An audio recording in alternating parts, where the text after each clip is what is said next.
할렐루야. 오늘은 눈을 열어 보게 하옵소서라는 제목으로 하나님의 말씀을 대언하도록 하겠습니다. 얼마 전 잡지에 나온 글을 읽다 보니까 이런 글이 적혀 있었습니다. 한 어머니가 쓴 글이었는데요, 자신의 취미는 백화점에 가서 아이 쇼핑을 하는 것이라고 합니다.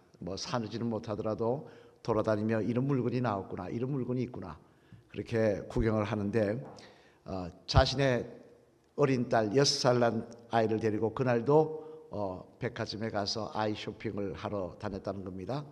마침 박앤세일이라서 사람들이 많은 가운데 1시간 동안 쭉 돌아보는데 갑자기 딸아이가 너무 심하게 우는 거예요.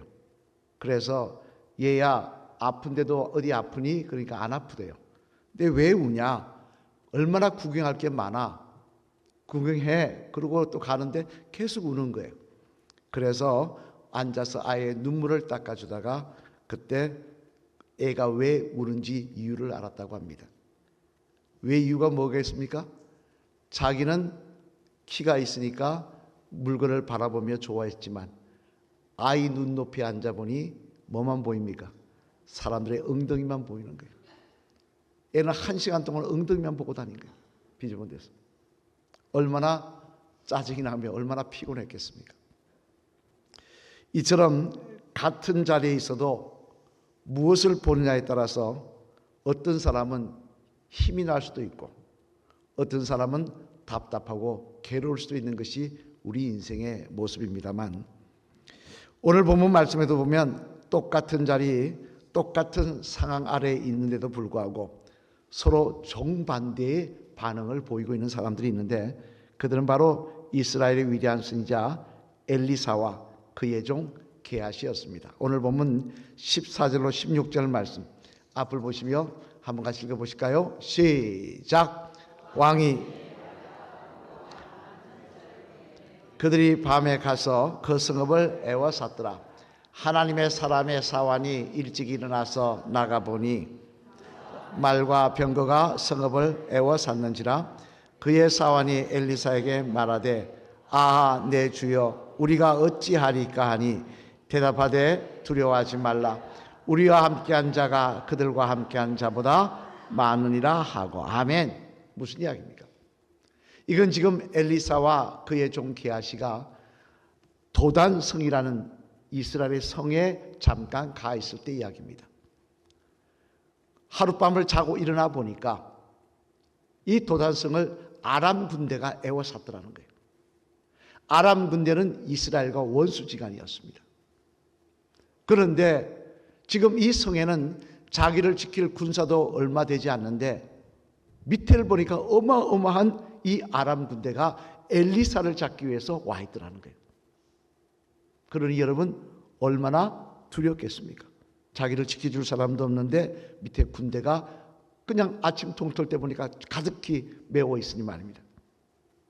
그래서 게하시는 두려워 어찌할 바를 모르며 주인이여 주인이여 우리가 다 죽게 되었습니다 하고 난리를 치고 있는데, 그런데 똑같은 현실을 바라보고 있는 엘리사는 다르더라는 거예요.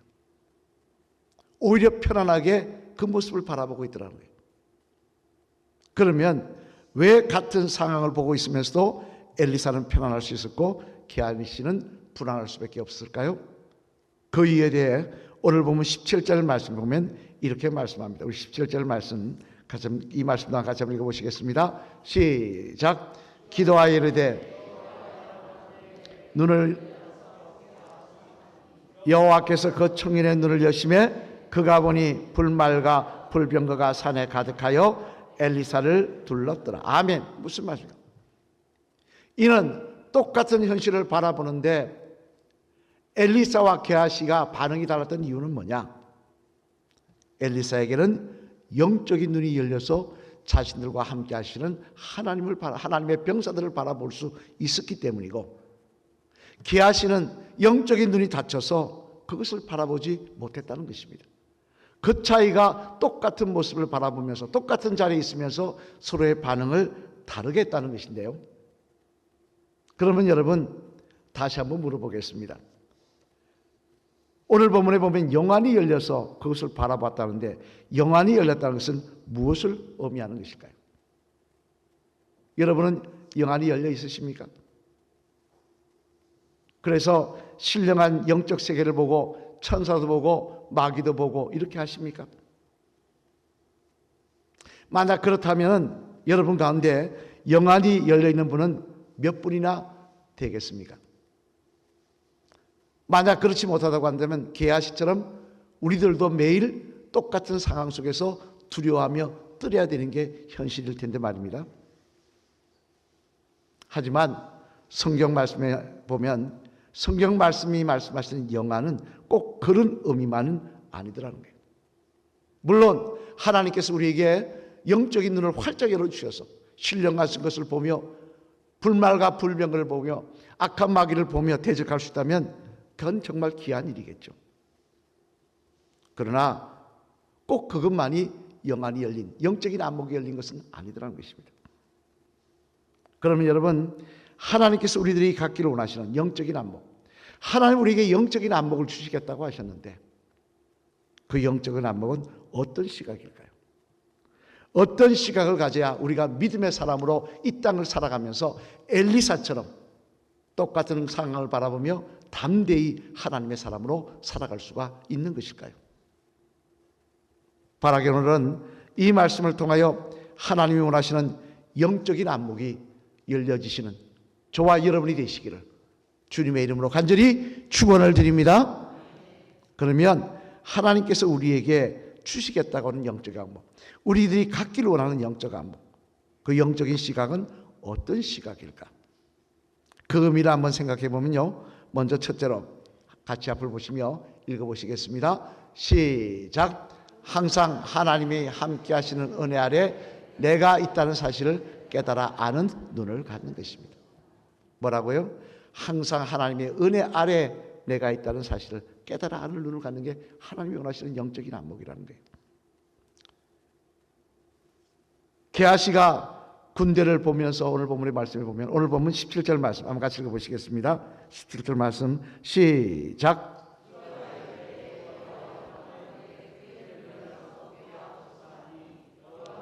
그 청년의 눈을 여심해 그가 보니 불말과 불병거가 산에 가득하여 엘리사를 둘렀더라. 아멘. 무슨 말씀입니까?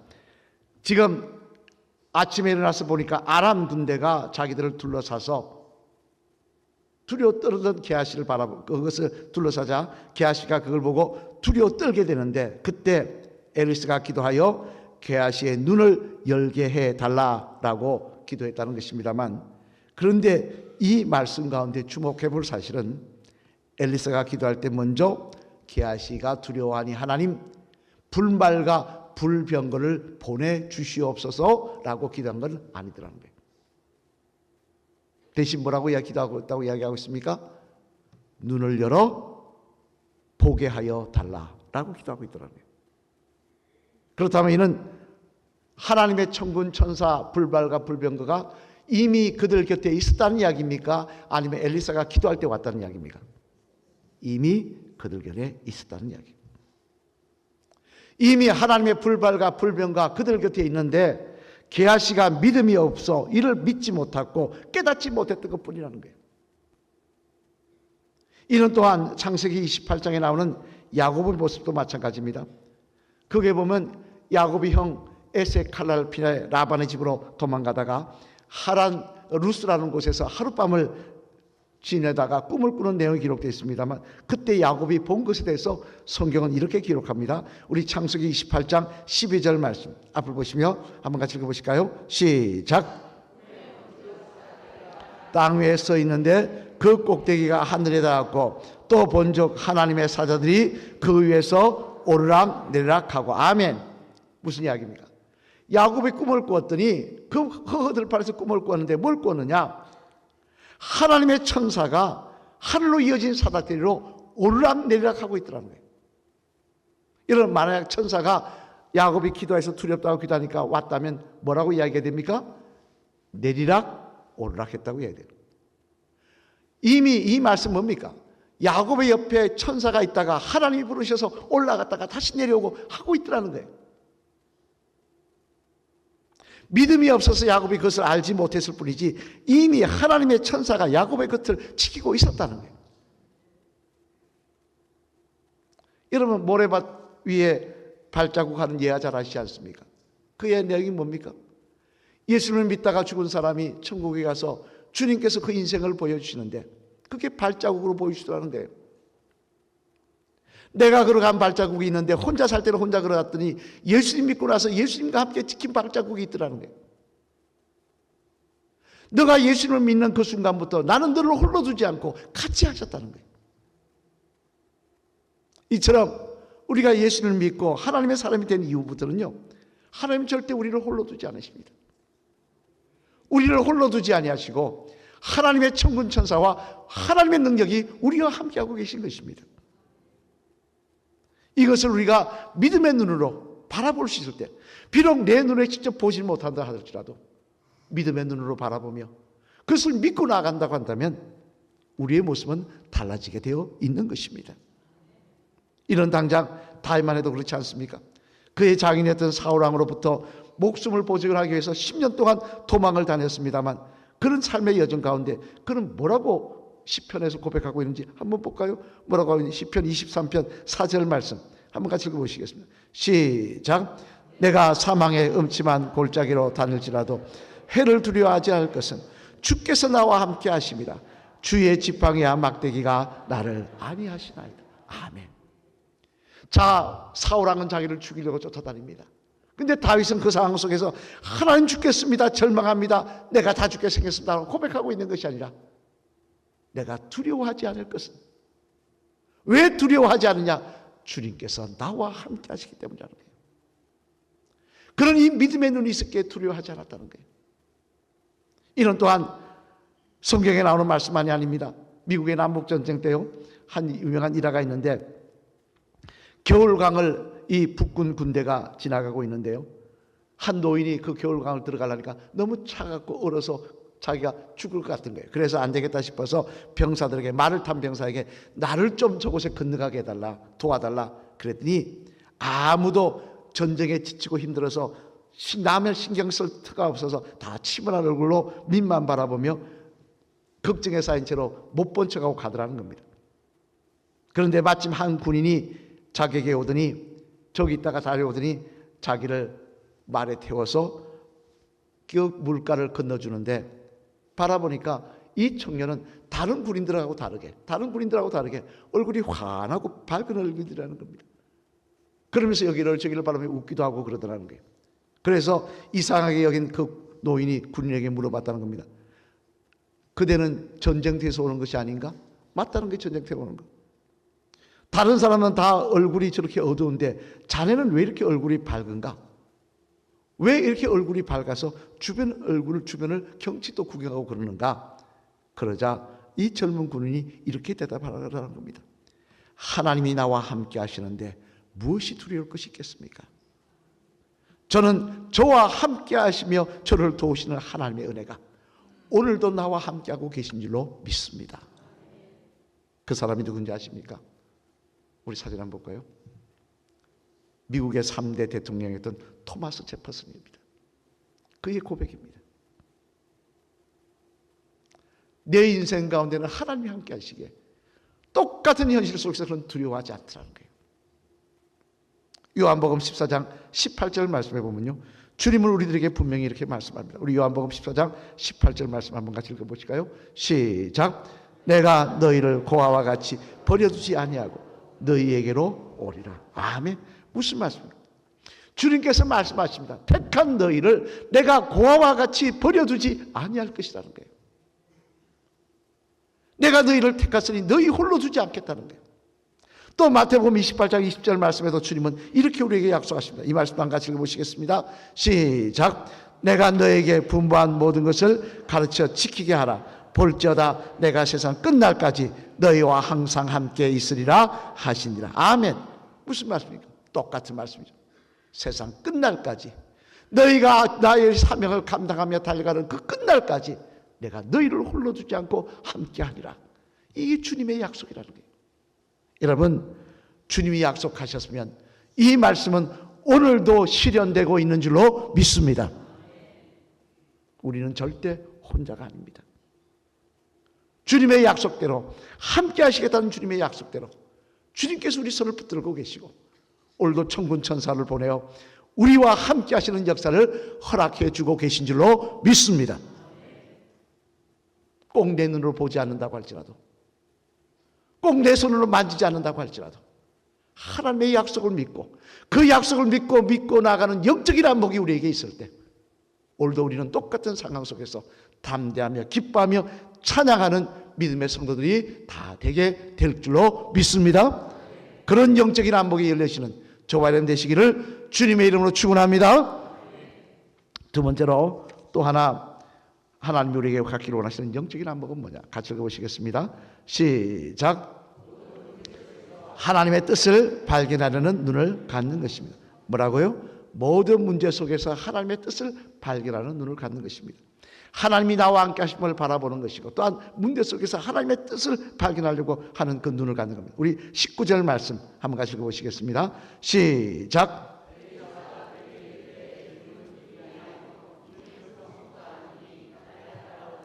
내가 너희를 인도하여 너희가 찾는 사람에게로 나아가리라 하고 그들을 인도하여 사마리아에 이르니라. 아멘. 무슨 말씀입니까?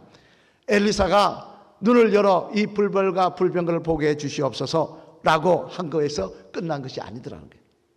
거기서 머문 게 아니라 더 나아가 하나님이 주시는 지혜 안에서 이 문제를 풀려고 하는 모습을 보여주더라는 거예요. 그런 믿음의 모습도 있더라는 거예요. 여러분, 이 세상에 사는 사람들 치고 어려운 일을 당하지 않고 문제를 당하지 않고 사는 사람은 한 사람도 없습니다. 저는요, 목회를 하면서 내린 결론이 있습니다. 아무리 겉으로 화려해 보이고 좋아 보이도요, 뚜껑을 열어보면 그 집에 눈물이 있다고요. 그 집에 문제가 있다고요. 아픈 기도가 있다고요. 굉장히 대단한 집 같아도요, 열어보니까 그 속에 아픔이 있더라고요. 그게 인생이더라고요. 누구나 다 실패할 수 있고요. 누구나 다 병에 걸릴 수 있고요. 누구나 다 사별의 아픔을 겪을 수 있습니다. 누구나 다 남들이 모르는 내만의 아픔이 있을 수 있습니다. 그러나 중요한 문제는 그 다음입니다. 심리학자들에 따르면 사람들이 어떤 힘든 문제를 접했을 때 세 가지 모습으로 반응을 나타낸다고 하는데요. 그 살펴보면 이렇습니다. 첫 번째 유형은 뭐냐? 어려운 일을 당할 때 절망한다는 겁니다. 절망하는 것으로 끝난다는 거예요. 아, 나는 끝났다. 내 인생 여기서 끝났다. 그리고는 스스로 자포자기하고 방탕하게 행동하며 타락한 삶을 살더라는 거예요. 많은 사람들이 이렇게 살아가더라는 거예요. 두 번째 유형은 어떤 사람이냐? 그것을 숙명으로 받아들이라는 것입니다. 이것은 내 운명이야. 어쩔 수 없어. 타고난 복이 이런데 어쩔 거야. 그러면서 살아간다는 거예요. 마지막 세 번째 유형은 뭐냐? 그 사건을 받아들이기는 받아들이면서 대신 이 사건이 나에게 주는 인생의 의미는 뭘까? 이게 뭘 의미할까? 왜 나에게 이런 것이 찾아왔을까? 그것을 되돌아보며 잘못된 것은 고치려고 하고 잘못된 것은 변화되려고 하는 그 모습이 세 번째 유형이라 그러는데요. 저는 기독교는 바로 세 번째 유형에 속한 사람이라고 생각합니다. 우리 인생에 문제가 없을 수 없습니다. 고비고비 문제가 있습니다. 그러나 그 문제를 통해서 이것이 좌절하거나 숙명으로 살아가는 것이 아니라 하나님이 이 일을 통해 나에게 무엇을 말씀하시는지, 하나님이 이 일을 통해 나에게 무엇을 기대하시는지 기도하며 그것을 깨달아 더 하나님의 사람으로 거듭나기를 소망하는 사람, 그 사람이 바로 기독교인이라는 것입니다. 이는 당장 여러분 잘 아시는 믿음의 사람 다니엘이 그런 사람 아닙니까? 우리 다니엘 9장 2절로 3절 말씀 앞을 보시며 한번 같이 읽어보시겠습니다. 시작. 곧 그 통치원년에 나 다니엘이 책을 통해 여호와께서 말씀으로 선지자 예레미야에게 알려주신 그 연수를 깨달았나니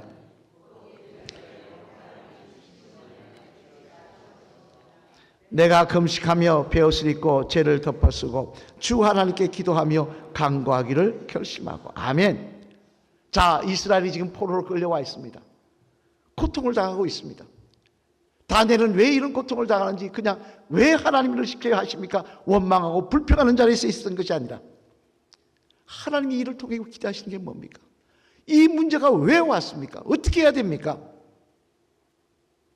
그는 그 가운데 하나님이 주신 지혜로 이것이 자신들의 죄악 때문에 온 것을 알고 회개하기를 거듭나고, 그리고 이 백성이 다시 회복되기를 하나님 앞에 소망하며 기도하는 모습으로 거듭나기를 기다리고 있더라는 겁니다. 이는 또한 야곱도 마찬가지입니다. 야곱도 고향에 도착하기 전에 자식 도착해서 운한 후에 어려운 일을 당하지 않습니까? 그때 어떻게 합니까? 하나님 이럴 수 있습니까? 하나님 나를 왜 이렇게 하십니까? 원망하고 불평한 것이 아니라 이 문제가 어디서 왔는지 그런 기억하고 생각하며 다시 베델로 올라가서 하나님 앞에 거듭나기를 소망하더라고요. 그게 믿음의 사람인 것입니다. 그게 영적인 안목을 가진 사람의 모습인 거예요. 문제 가운데 불평하며 절망하는 자가 아니라 이 문제를 통해 하나님이 예비하신 은혜가 있는 줄로 믿습니다. 하나님이 기대하시는 일이 있는 줄로 믿습니다. 그리고 그 일을 알려고 기도하며 거듭나기를 소망하는 자, 그가 바로 믿음의 눈을 가진 자이고, 그가 바로 영적인 안목이 열린 자이고, 그런 자에게 하나님께서는 지혜를 주셔서 그로 하여금 더 귀하게 쓰임받는 역사를 허락하여 주실 줄로 믿습니다. 사랑하는 성도 여러분, 이제 말씀을 마치려고 합니다만 오늘 보면 17절 말씀 앞을 보시며 한번 다시 한번 읽어볼까요? 같이 읽겠습니다. 시작.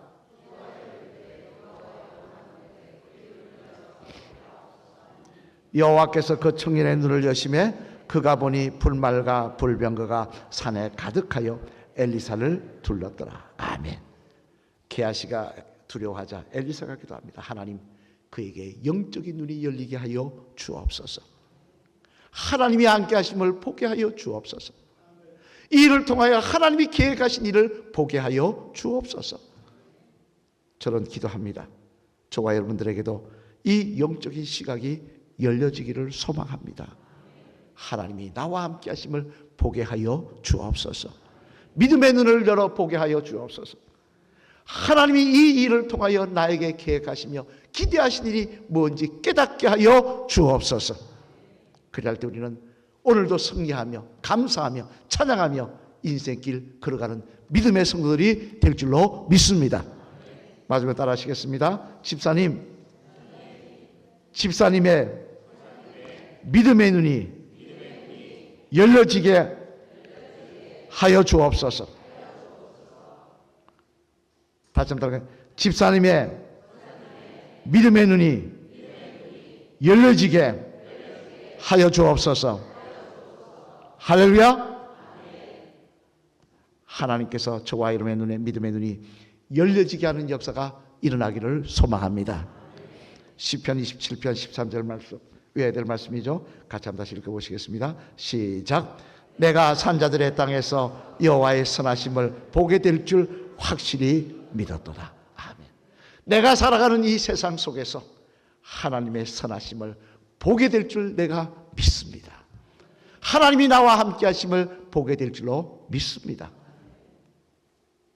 바라기는 이 다윗의 고백이 저와 여러분의 고백이 되시기를, 믿음의 눈이 열린 저와 여러분의 고백이 되시기를 주님의 이름으로 간절히 축원을 드립니다.